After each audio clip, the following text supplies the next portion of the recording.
For the season, and today we're going to have, we're lucky enough, honored enough to have Hanh Pham as the artist to open our season. And the people that brought this about principally is Barbara Sexton, our interim curator. Yay! Pat Vine, assistant to the gallery. Yay! And Michael Demeanor, who's the installer and as well teaches our museum studies program. Now I'd like to turn it over to Barbara Sexton, and thank you again for supporting the art department and the art gallery. And I'm going to quickly turn it over to Hanh. And Hanh, why don't you start, and then we can move into the gallery when you see fit. Thank you all for being here tonight, and I would like to share some of my experience with you. And I'm known in Los Angeles for being a photographer, but actually my work is about my experiences in my life.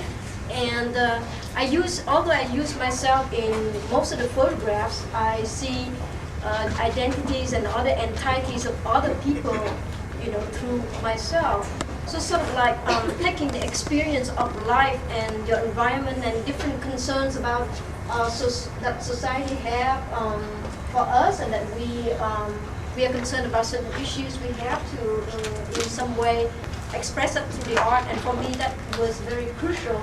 So there are several issues that I would like to filter through my art, and I would like to, for you to, whenever you like, you can ask me questions, or if you have other questions for lengthy discussion afterwards, I'll be willing to participate in such sessions.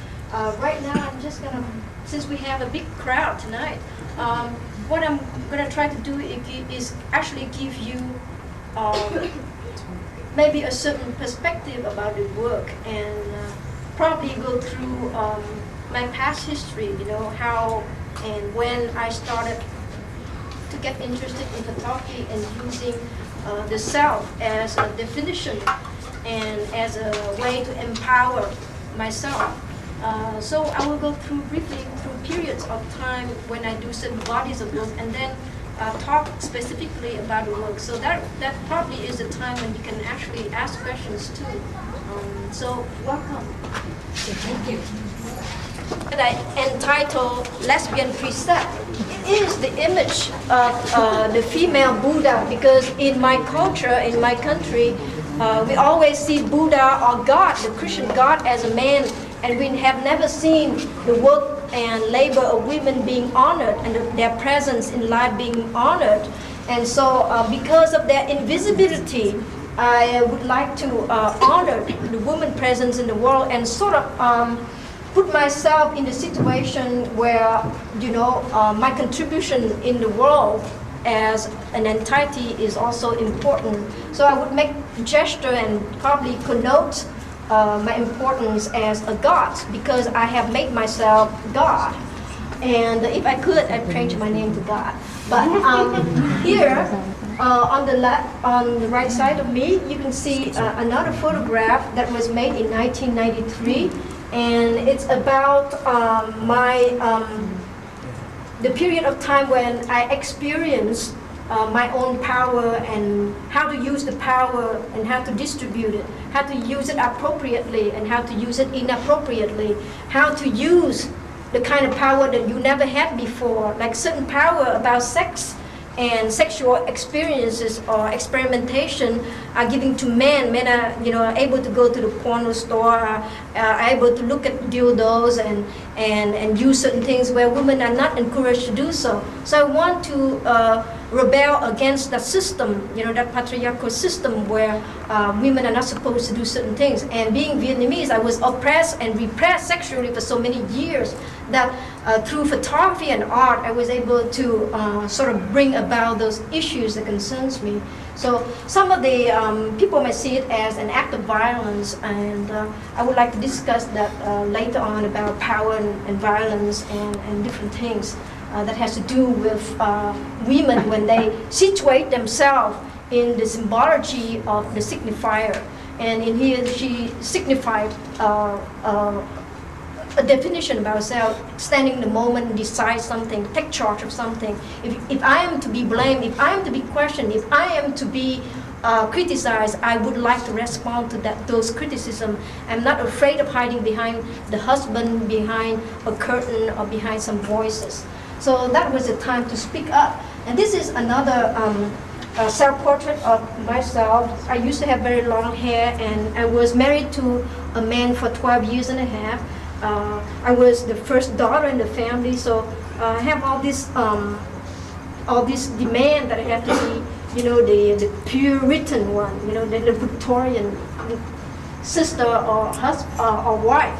So sort of have very long hair and very, I look like maybe, a welcome portrait of what people may want to see me like.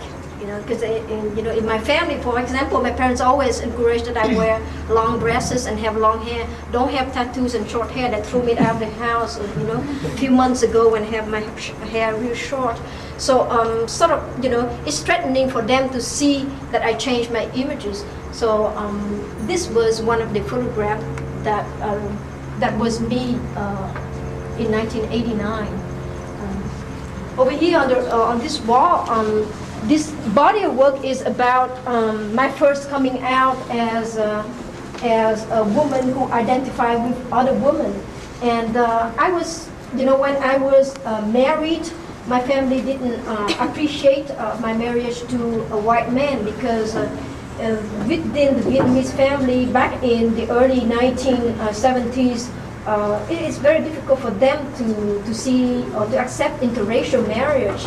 And it is hard enough, to get married and having people turn away from you, but also having to deal with differences within the races and different between our backgrounds too. He's from New York and he's very European.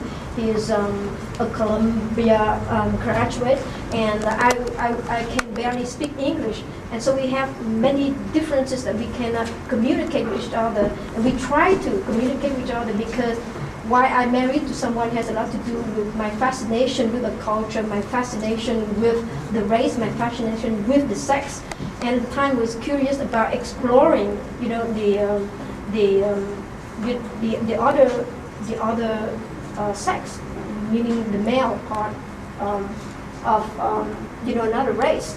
And that is difficult also because when I think about my background being in love with women most of the time, it's sort of very upsetting to my family or to several people because it's seen as a sin. Like in French literature or poems of Baudelaire, you always see these things that are supposed to be taboo, sinful. You're not supposed to talk about body pleasure or involvement between two people. That love can be only romantic or permissible if it's about some kind of love that society permits. But if you talk about the details of love or the different involvement in love, because each person is very different. I find this out on my own through my experimentation and experiences that maybe the people that I met, each one of them is very different from me sexually too. We all have like this different level of expressing ourselves or feeling about ourselves. So when we write about our details, how we feel about ourselves, it's not very permissible by other people. They think that we're not supposed to write about our own personal thing, because what happens if many people at the same time write about all the experiences? It's going to drive this society out of of the control system or something. That's how they think. So in this sense, in my photography, I always revolt. I have to do something that is most truthful to myself. The only capital that I have in my life has always been my honesty. And even though it's very difficult at the beginning to make these photographs and tell them that I have some secrets, that I love my girlfriend, I was at the time a teenager, it was difficult to articulate it. But through photography and the images, I was able to slowly, communicate with people about who I am or how I feel, because I think there are probably people out there who are like me too and who are afraid to talk their mind. And why we are in the art has a lot to do with express ourselves. And if we cannot express what is truthful to us and hiding a lot of things, I don't think that would be rich for our art, that our art cannot grow. So it's sort of like she seeing herself, as a feminine in her dress and in her own culture, being trapped in position of pawns, because this is a Vietnamese chess game, maybe Chinese too, and all the women are in the position of pawns to be wasted in the game. They don't have control over their life. So I sort of think about a lot of other women, because I grew up with women who have no power within the family, even though they do all the work. And they are supposed to be machines that give birth to children or whatever. And when they get old, they become somebody else's grandmother, or sitting in the corner of the house, or maybe giving some power, but it's not real power. So I was bothered by that, so I made this series. In this body of work, it's more extensive than what you see in the wall. The wall only have like a small portion of my collaborative with one of my lovers when I first came to the United States and came out as a lesbian in 1989 at the place of work. I become aware of the word feminism and lesbianism because I never heard of those things before. For the 10 years that I stayed in the United States, I never heard of that term, lesbianism. I didn't even know I was gay. I thought it was part of my personality, but I was strange and tried to not, talk about it because I have no terminology, no words to talk about it. But when I come out as a lesbian and read literature on gay and different kind of lifestyle, I sort of get to be involved with this lover, and she is the mother of 2 children. The children have the father is gay. And we sort of have like a household. I lived with the children at the time because, at the time the mother and the father were separated. So I sort of become the father of the kids. And in this series of work and also in this series of my life, I become the breadwinner. I go to work and come home, I go to teach and then come home and make dinner and clean afterwards, clean the dishes and clean the floor, clean the house. And at night become the best lover in bed or whatever. But then it has a little with also raising the children and having partnership in parenting. Having for the first time having experience of sharing the parenting activities with the mother. So I sort of, I was given the opportunity to get to know about the American school system and how discriminations exist within society, in reality for me, since Deborah was teaching at 5th grade in some school, she always had to wear a dress when she had to go to work. And, we actually are, we look very dykey. The dyke term means, women who look more like the opposite sex, but actually it's not only about that, the way sometimes I look like a man has to do with why can't I look like a man? Why can't I also have the privilege and the power? So sometimes, I want to make a statement about that. But that doesn't mean that I want to be a man, because I think to me, man and woman and male or other spiritual things within a body, is so complex. So in these photographs, I was like, experimenting with the different life beside the family life. I would go to bars and would drink and ride my motorbike through town, but also share my work as a male in the family. And here we have like a sort of pseudo-marriage thing because, we don't believe in marriage. Both Deborah and I, we have different lovers, and we that is our involvement is that we love many different people, and in terms of loyalty, we don't believe in the heterosexual or existing system of monogamy. So this is sort of like a photograph that fools you in a sense. This is a photograph of my grandparents getting married. It's the wedding photograph. But my grandfather, you don't know that in Vietnam he has 9 wives, and that his 9 wives. So what is the image of love, it can be very misleading. And in this, also with the situation of interracial relationship between I and Deborah, we're not very much accepted by my family and also by her family. So the women are always seen as being outside of the bloodline family. The bloodline family sort of feel like they have these two men and they make this family.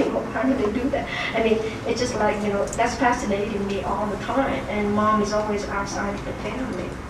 So I question that and also put that in consideration with the way that they did accept Deborah. So my relationship with a woman become much more difficult than my relationship when I was married to a man, because it has so many discriminations, so many difficulties that you have to deal with on different levels, with different people and within yourself also. Because if you're torn by society and you get persecuted all the time, you come back at home at night, you sit down at the dinner table and try to have a meal.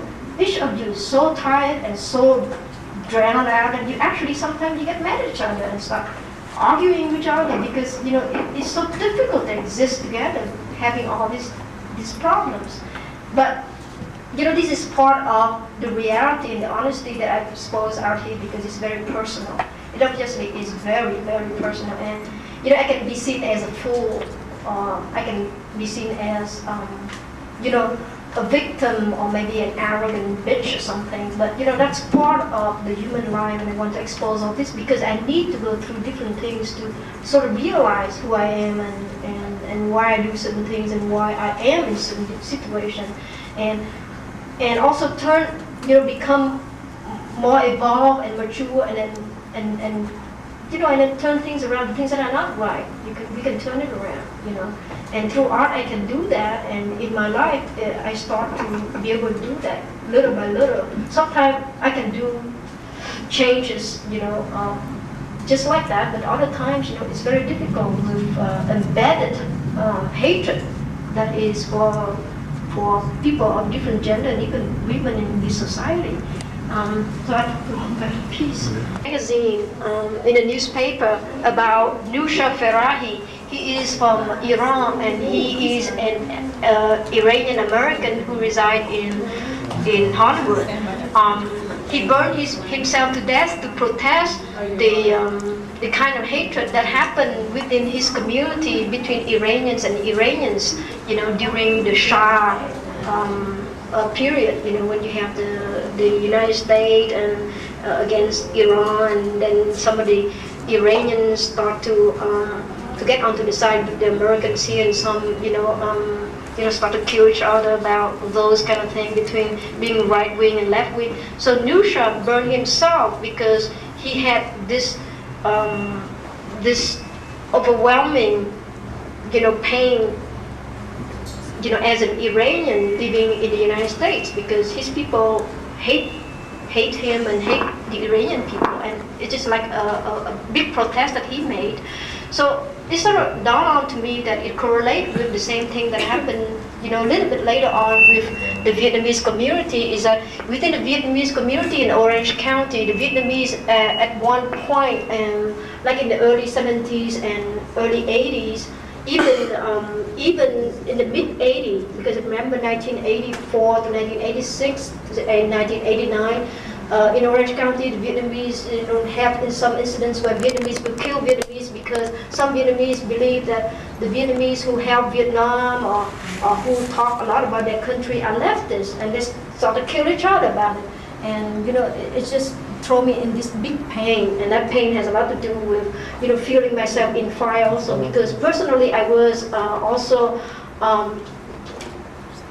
persecuted as being a leftist. And I never lived in Vietnam, after 1975 with the Communist Party, but then people always call me communist, a female, they call me Việt Cộng Cái, meaning the female VC. And they sort of tell me to change my line of photography, and maybe I should take pictures of something beautiful and calm, but not about what I think, because it is against the Vietnamese right-wing community in Orange County. And I sort of think that who tell me what to do, and why they see me as being the enemy, whereas I'm just retracing my history and understand the war and all that. I think every one of us have a responsibility in re-examining our own history and what is going on in the world, not only in our own country but in other countries. So therefore you can understand things on a different level. But if you're not allowed to do that in your art or as a person, then you do not have your basic right as a human being. And in this country or everywhere else in the world, we're supposed to be ourselves first. We have to understand ourselves first, inside ourselves, in order to understand our family and other people around us and other issues. So that was my basic Vietnamese teaching, is that you have to turn into yourself, understand, trying to feel your spirit, to feel other people's spirit and respect human beings, each other, and so therefore, if you want to respect other human beings, you have to listen to what they have to say. You don't have to consider what they have to say also, but you're sure you're going to have your own thinking, but you cannot tell them you to shut up or they're going to kill you if you continue to do work. So I was very much against that. So I developed this deep rebel toward the right-wing community. I decided I'm going to love my country, and how I'm going to do this. I'm going to do this by trying to understand my history of my own, but not, the kind of history my right-wing parents, all the people have been telling me about, and all these English books that I read about the 60s and everything. I didn't live in the United States. How do I know about Kent State and other thing? I have to learn all this thing about myself. How I do that?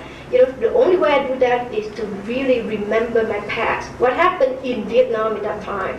So I went back into examining the immigrant, identity, about, how you feel like you lost your own self, you lost your name, your culture. If you become an alien in the United States, you may have, the right to work as an American, a worker, but what is your identity? And at the time, when going through immigration and as a refugee from Vietnam, war refugee, we have to go through the processes of having these cards, and many Vietnamese and many other refugees, have to have their name changed or their birth date changed because of many reasons, many other reasons. It's just complex stuff.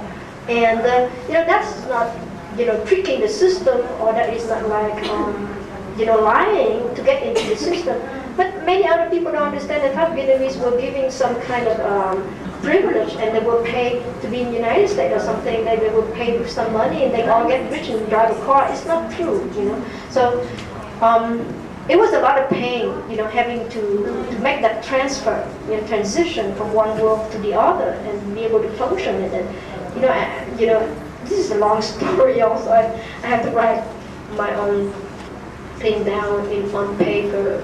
It's kind of take a lot of your time right now, but there's so much there that I would want to talk about that, in order to go through that, we, probably going to have a long session.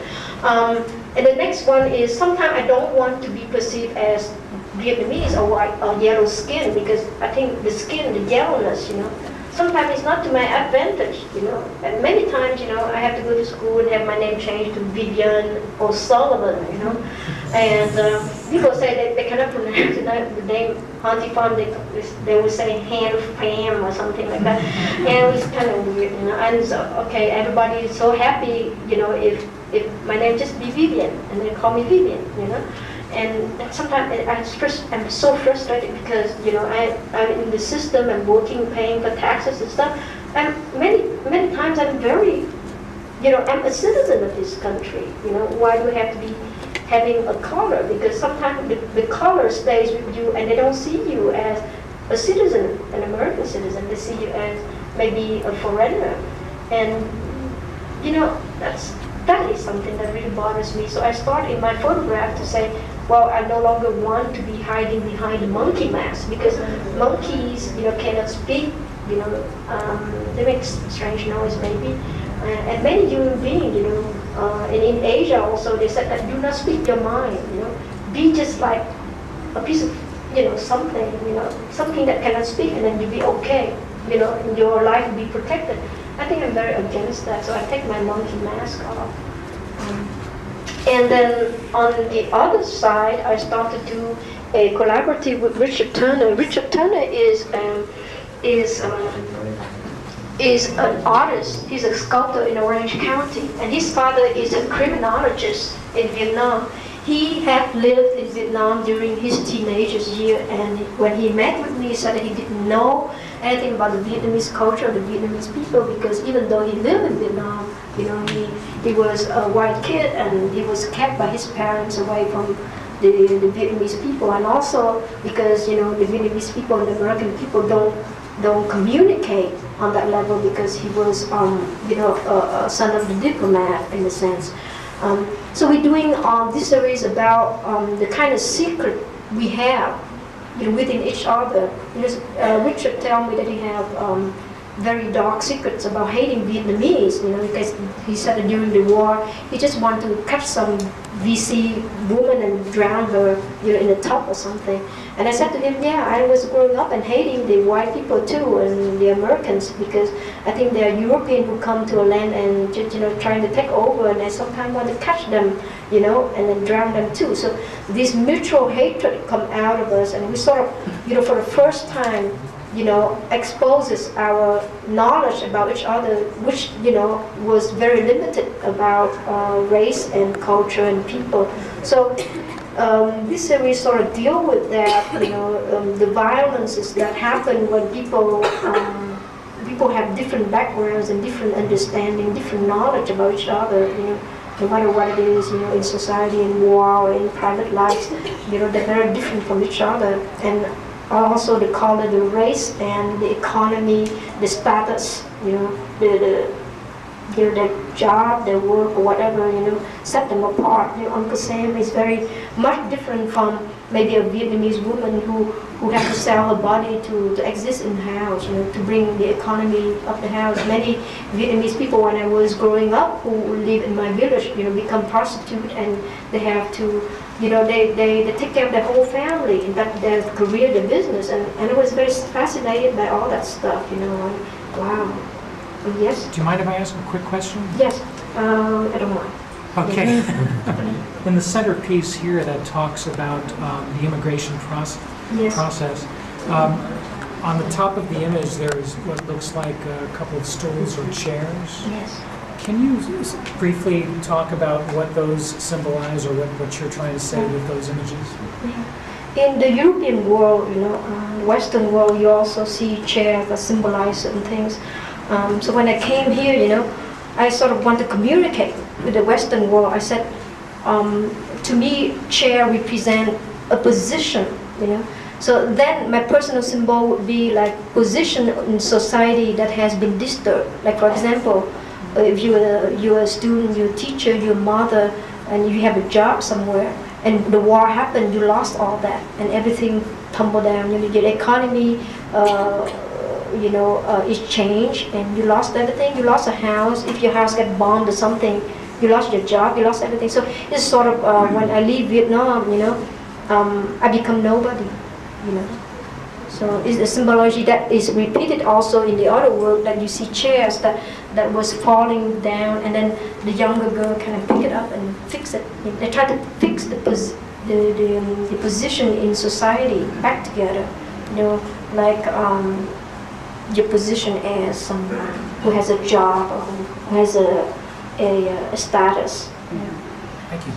So then, go on with this work. This is like out of a series of recent work that I have. It is about my involvement with one of my lovers, who get to learn a lot about how I feel as a Vietnamese during the war and after the war. And we sort of lived with each other for a year and a half in the United States, and she became very Asian in her lifestyle, and she wrote me this letter a few months ago. Even though we're no longer together, she's very much wanted to learn more about the way of life in Asia. And actually, she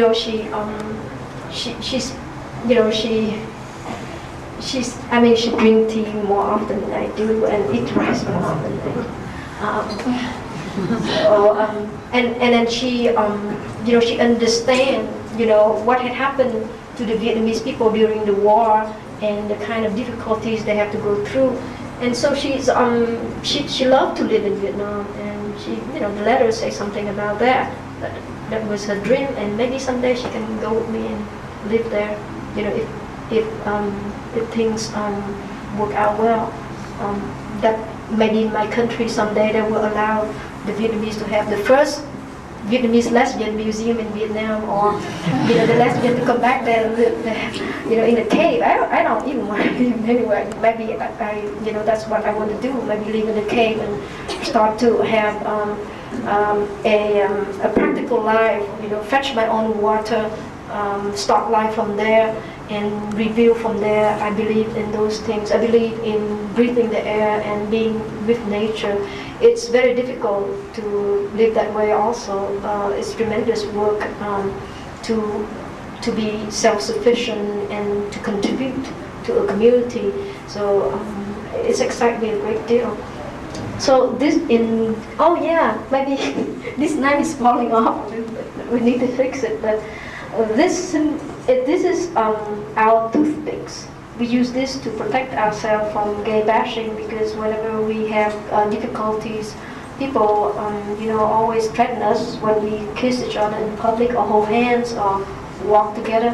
They would threaten us, so we just like taking those knives out and start to pick our teeth with it or something. So they leave us alone. Things like that. But it's just like nice, but it's just like like a picture of her, a picture of me. We always have to walk with weapons, to protect ourselves, because many times we were threatened by people. Our life was threatened. We were chased down. But we didn't do anything. We just like, be with each other. But they didn't like that. I think some people have really big difficulty with seeing an Asian, being out and not like having that long hair, being nice or something. Like Asian with tattoo. They thought they just escaped from prison, or maybe I'm some prostitute or something. They just don't like my image, so they threaten me. In this series, it's about the time when I was married to the American husband, and in our involvement at night, we cannot help each other out. In my dream, I always see myself coming back to Vietnam, knock at the door, and then on the altar, we see my grandfather sitting up there, and all of a sudden he disappeared, and all the fruit fell off the altar. It symbolized, my flight, from Vietnam, and not being able to come back in the time when Vietnam didn't have diplomatic relations with the United States and vice versa. I thought, well, maybe I would never be able to see my country again. So at night I will have this horrible dream of going back to my home, and everything is disturbed and death, and I couldn't go back to that life. So I have to return to my carnal body, the blue body you see laying down here. In my dream, I had to go back to the reality and live my life. But my life with him, with the American husband, is very different, because it is so difficult to tell each other about our past experience, and when you tell people about the kind of nightmare you have when you grow up in Vietnam, you can tell them that every day, different story, and it's just like these stories all the time, but they don't want to hear that. People always want to hear something nice, so you have nobody to talk to about it. So in the photographs, I try to talk about my nightmares, and it alleviates me a lot. And then in this series up there in red, you see that I'm still trying to nurture a banana tree, which symbolize the kind of lush vegetation that I remember from Vietnam when I was growing up, running into the fields of banana, visiting my grandmother in the countryside. And so I try to nurture that tree, maybe it's home, maybe I can go home someday. But I always see like a coffin, stand there that invites me to go back home. And I'm always seeing myself as being dead or something. Maybe that's the only time when I'm going to be, in peace, that maybe after death and I can be home, because then I will be accepted. But then in my dream also, I'm afraid that I'm not accepted, because many people tell me that Han, you are very yellow on the outside. Maybe you look Vietnamese or you look Asian, but your inside may be white, because you have this this European idea. I said, no, it's not European ideas. It's just because I speak up, I voice my opinion, and because I have to use your language, I mean, when I speak up and use the American language or the English language, then, all certain people see me as being non-Vietnamese. It's sort of like a big nightmare again, and being chased by my own people, back to this world. Or maybe it's a symbology of being afraid to be intellectual. Because what is intellectual? I mean, it is a class in itself, that you're able to talk about something. How you be able to talk about something? You have to be able to go to school, to have some education, to be exposed to certain people, and have certain occasion to talk about yourself. Because if you're poor, you cannot have that. You cannot have a language. You cannot talk, and you'll be perceived as being in your skin. But when you're out of your skin and speaking, talking, that is very scary to some of the people.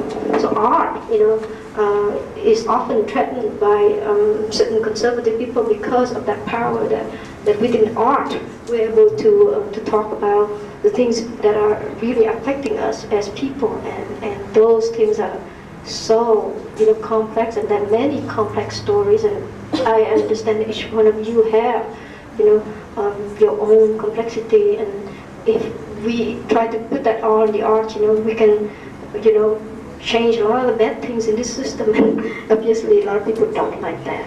And so in this work, this body of work is called Flight Home. Why is it Flight Home? It's going away from home, but it's also going back to home. The series of photographs down here were done in 1982, and it's about the first wave of Vietnamese people who came to the United States. It's in 1975, the first evacuation of people from Vietnam, ended in April of 1975, after the American army retreated from South Vietnam. So there's a big exodus of refugees from Vietnam to the United States. And some of the people in here are members of my family, and some of them flee by boat, by plane. And in this series, it's symbolized that something happened to her, the war, something bad happened, symbology of the North, coming into the South, and the South Vietnamese, shocked by the takeover, and she's probably in a catatonic state, and she's trying to not deal with that. But the younger generation is picking up the pieces, the thing that hurt her during the war, and trying to piece it back, maybe, restore the position in society and give her some kind of dignity back. But, redness symbolizes many things. It symbolizes communism, it symbolizes tragedy, but it's also symbolizes luck and happiness or power. And with all these symbologies, I was able to, hide my ideas in that, because at the time when I was persecuted by the right-wing people, I always, tell them, that, she's restoring, the situation and give happiness to her sister, and maybe they both build into the rise, and they will be standing up and function again. But that is only part of the story. The full story in my mind was like, whatever Vietnam is, I don't care, whatever, system it is under, whatever, I still think that Vietnam is a place for the Vietnamese people, and people like us, we really need our country to live in, and to feel like we are in our skin. And so, we have to, whatever we have to deal with, we have to turn it into something that is functioning and happy and worthy, So she picked up the dress, Question for you. Recently our country and yours, a so-called breakthrough in relationships, basically normalizing relationships after 20 years of having no diplomatic relations at all. Do you foresee by any chance any kind of Western influence or the normalization, now that we have an embassy under, allowing you to go back there and be able to live back in Vietnam, not being oppressed, or having Western influence being able to help that? at all? I think it's happened all over the world that, in every country, even in the United States, if you have the Russian comes here and the response of the majority is that they panic, they're afraid that other culture will invade them and whatever. Having that in mind, you have to understand that many Western influence always is, always brought bad things to Vietnam also, like the depletion of nature. A lot of trees have been cut down to make furniture that is sent back to Thailand and back into the Western world to make furniture. Whereas, the landscape is sliding into the sea, mudslide and everything. I saw that when I was visiting Vietnam, and it took so long for the trees to grow. And right now, if you don't grow the tree right now, you cut it down, you don't grow it, it will never exist anymore. So you mean the depletion of the ozone, and everything, it's very, very harmful. But also other things like, for example, I would be, interested in raising those issues too within my work. And as a person, how Vietnamese will see of the new Vietnamese who have lived in the United States, about their ideas and their way of life. For example, what do Vietnamese think of lesbianism or gay? Just coincidental too, I was listening to National Public Radio today, and they're talking about a debate over abortion in China, basically whether it's morally right or wrong. And that's why I was asking that, because I can see more values trying to be, implanted on the Vietnamese society from the American point of view, and that's exactly what they're doing today on NPR. Saying, well, in some cases what they're doing is bad, some cases what they're doing is good, because we have a population problem. But again, it's still American values being imposed on somebody else, really. And again, that's the Western culture going in like that. Is that what you're? I think that is a great deal of my concern, because you have Basket Robin and McDonald's and Kentucky Fried Chicken in Vietnam. The thing is that the people, they don't really live on that every day. They don't live like that. And so where the meat come from, Vietnam, don't raise a lot of cows. And this is a vast issues and stuff like that. And ice cream like that, then you start to import a lot of things that the people in that land don't need. You create a kind of dependency or strangeness that is harmful to the people. And sooner or later, they're going to revolt against that. And then you have all this, thing that you call war. But those are the very important issues that we always have to look into. And so like she's always dreaming of going home. When she's going home, flying home. But that's not, easy, because this is my home too. This is like, it would be wonderful if we can be the citizen of the world. So on the far side, on the corner of that wall, you see my experience with my family, and this piece and that piece sort of follow each other, because right now, my family is still very conservative on certain issue. Since my parents' economy during the war depend on the economy of the dominant culture, meaning the right-wing Vietnamese South supporters, Southerners, and supporters of the United States allies. They're very right-wing people, and they always think that art is a harmful thing to people. They're very anti-art, even though they like art, but it's just like the whole thing. So, I'm not supposed to talk about personal thing in the family or myself, because that is sort of reveal too many secrets about the family.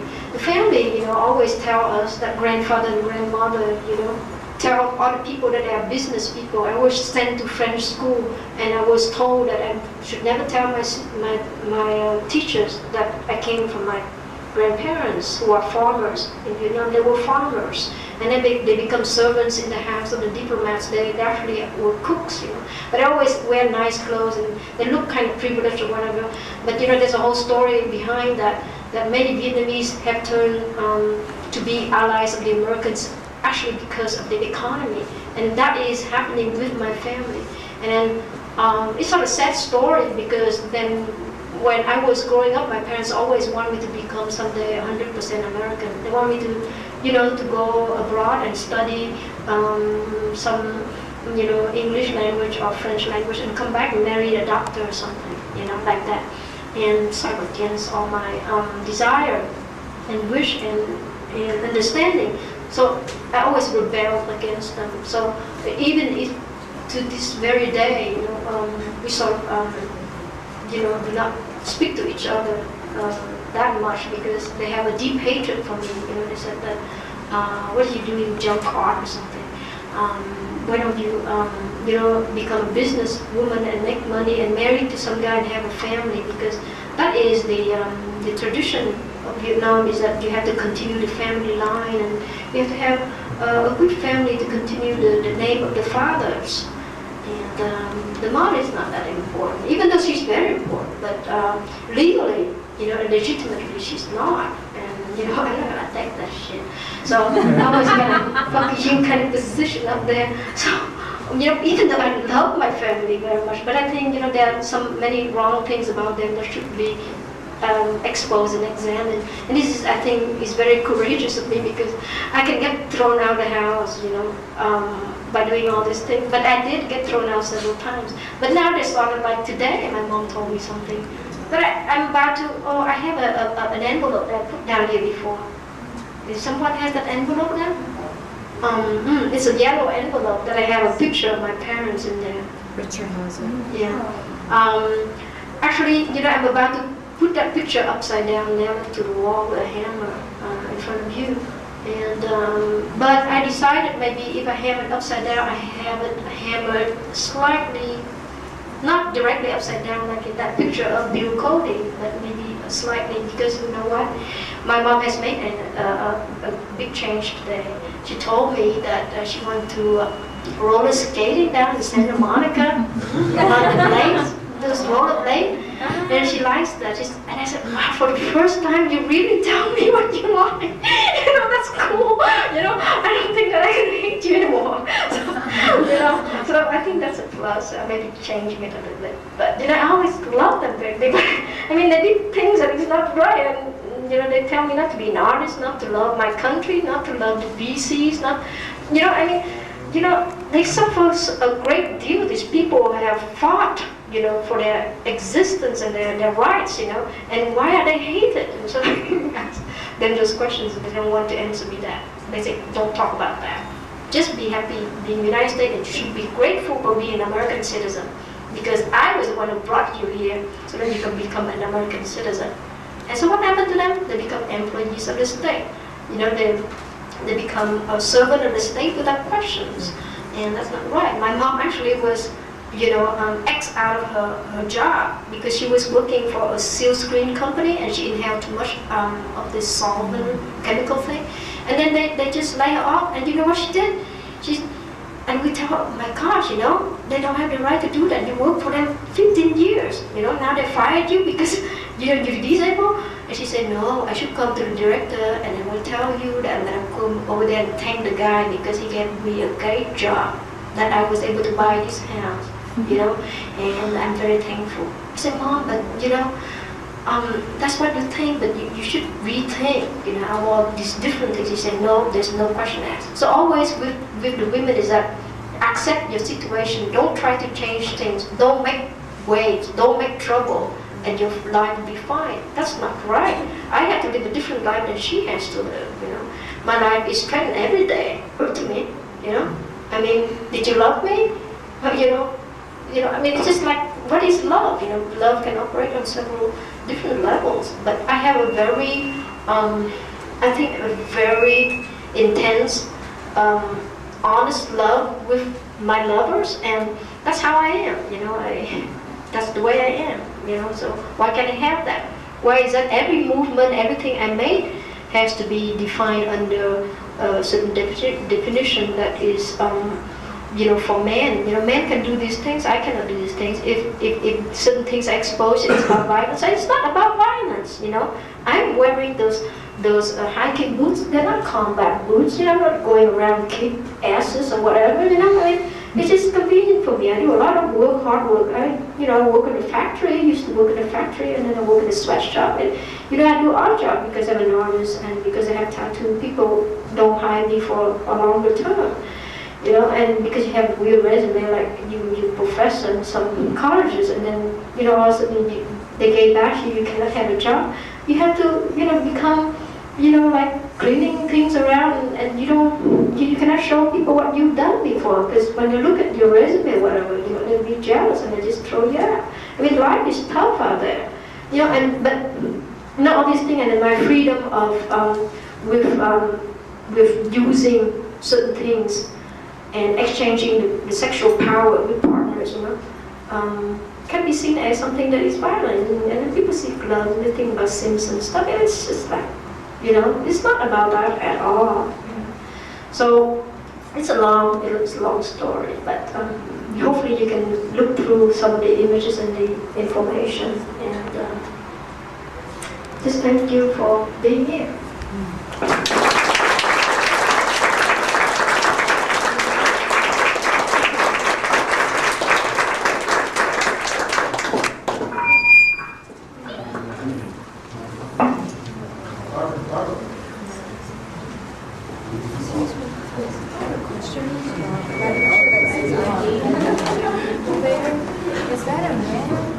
This is my father always play the part of the woman. That's his lover.